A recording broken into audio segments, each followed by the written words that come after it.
my new video guys and my YouTube channel. Right today and we are going to talk about guys how can we change Poco phone text size setting guys. The text size setting guys you want to change in your Poco phone. So how can you change today? I will show you in this video guys.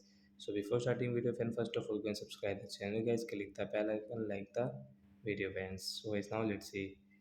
First of all, guys, we will on our phone setting, guys. After on phone setting, guys, scroll it. Friends, you can see this type of setting. Friends, click on guys your display setting, guys. Tap here and again scroll. As you can see, guys, your text size setting, guys. Tap here, and friends, you want to change your phone text size. Sorry, friends, I pause the video. So and I continue. So friends, you want to change your phone text size. So guys, you can change from here, guys. You want to change into guys your Excel size. So friends, you can change, and friends, you can see guys your new text size setting, guys. So like that guys we can change our phone tag size. So thanks for watching the video guys. We will meet on next video. Bye guys.